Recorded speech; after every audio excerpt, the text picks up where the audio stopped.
અમદાવાદમાં બિહાર સ્થાપના દિવસની ઉજવણી શ્રી રામ મેદાન ખાતે બિહારી સેવા સમાજ ટ્રસ્ટ દ્વારા આયોજન કરવામાં આવ્યું।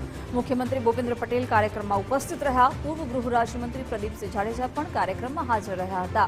ગઢવાના ધારાસભ્ય બાબુસિંહ જાદવ સહિત કાર્યકર્તાઓ ઉપસ્થિત રહ્યા। મુખ્યમંત્રીએ બિહાર સ્થાપના દિવસની તમામને શુભેચ્છા પાઠવી। ગુજરાત અને બિહાર દૂર હોવા છતાં ઉજવણી થઈ રહી છે। એક માસમાં બીજીવાર બિહાર સમુદાય સાથે કાર્યક્રમનું આયોજન હોવાનું સીએમએ જણાવ્યું।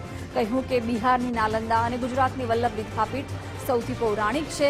ગાંધીજીએ આઝાદીની લડતની શરૂઆત બિહારના ચંપારણથી કરી હતી। એકતા એ જ આપણી વિશેષતા છે।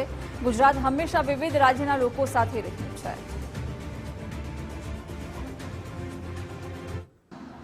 આજથી શરૂ થયેલ શક્તિ આરાધનાના પર્વ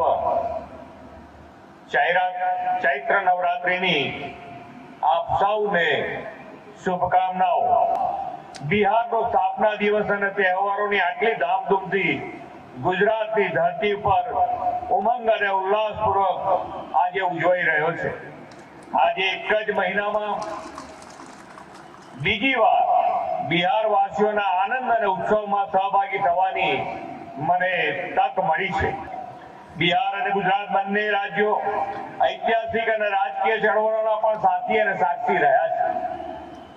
ગુજરાતની માટીના મહામાનવ મહાત્મા ગાંધીજીએ આઝાદી માટે દેશમાં પ્રજાકીય લડતની શરૂઆત સૌ પ્રથમ બિહારના ચંપારણના સત્યાગ્રહથી કરી હતી।